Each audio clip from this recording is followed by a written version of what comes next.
Hi, I'm Natalie Reid. I'm Brenna Fennessey. And we're archaeologists with the Jamestown Rediscovery Project. We are standing right next to the northern bulwark of James Fort, and we've been working behind this area for the past couple of months. Recently, we've made a really incredible discovery. At the bottom of the Confederate Moat, we have found a well from the early 17th century. All right, welcome to another episode of Dig Deeper.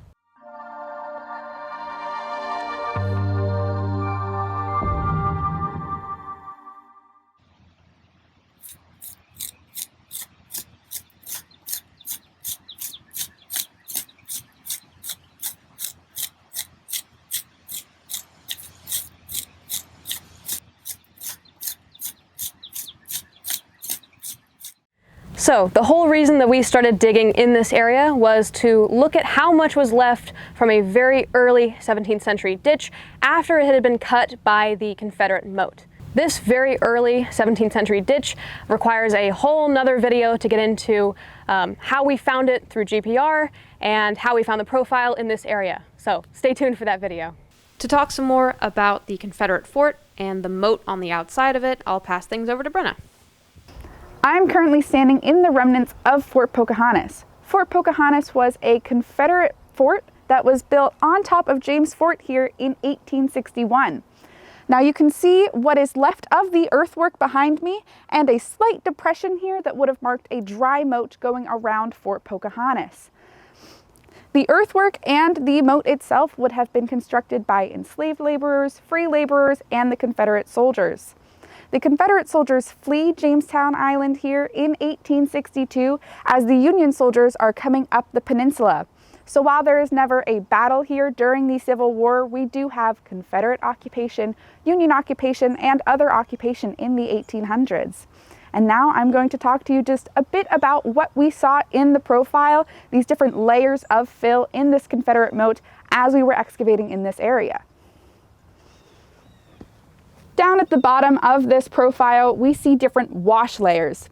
This is evidence that this moat was left open over a period of time.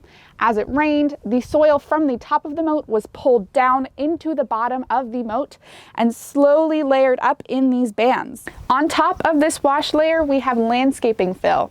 Now this landscaping fill would have been put down by Preservation Virginia after we acquired the property in the late 1800s. Now on top of that landscaping fill, we have additional fill from the early 2000s.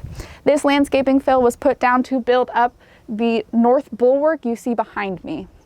The landscaping fill from the 1900s had a lot of artifacts in it, including this glass tumbler base. Now this would have been a small drinking glass about this big. In addition to that, we found plenty of other artifacts in that layer.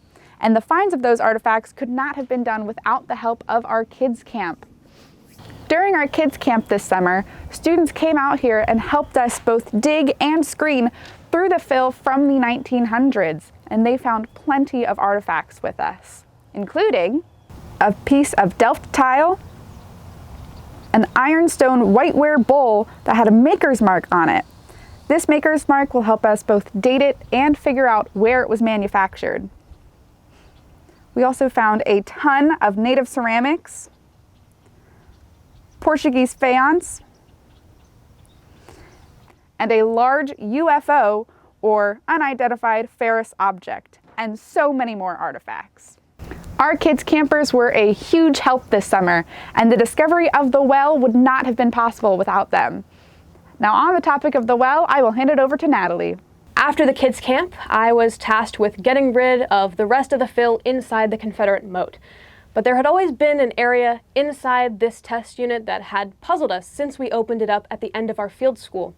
There was a half-circle shape that looked very different to where we saw our early 17th century ditch, and it also looked very different to where we saw our Confederate moat. And we didn't really know what it was, but it was clearly a very large feature. After getting rid of the last of the wash layers down at the bottom, I uncovered a brick. And usually bricks are not very exciting. However, this 1 to 1.5 feet of wash layers down at the bottom had absolutely no artifacts in it. So hitting a brick at this depth was a little strange. I switched from my shovel to my trowel, and I started to slide it across where I could see the very bottom of the Confederate moat. And in doing so, I uncovered a number of bricks that were all at the same depth. Now this is very strange because usually when we find bricks, which we find all the time, they are trash bricks, so they are haphazardly thrown away. They are not laid with care, which means at this depth, this laid brick style and the fact that it was in a semicircular shape could really only mean one thing. We found a well. This also solved the mystery of the half moon.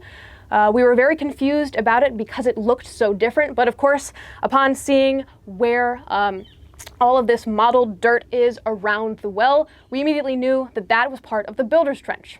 A builder's trench is the hole that anyone digs in the ground in order to install something. So this entire circular shape right here, this is the northern half of the builder's trench. It's about 12 feet in diameter. This is the hole that was needed to be dug in order to put down these bricks.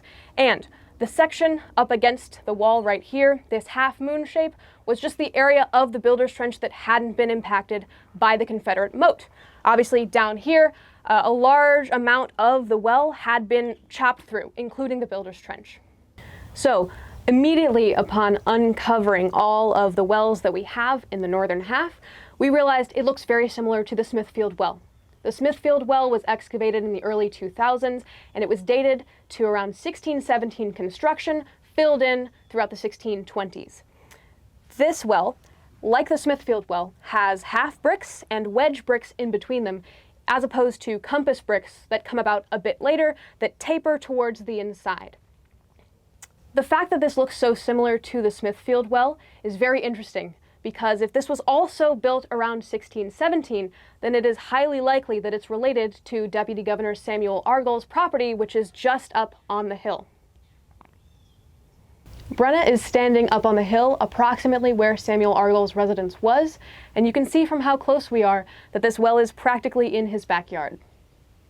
So, our next steps in this excavation is going to be to take out the other half of this entire wall so that we can expose the other half of the builder's trench and the well.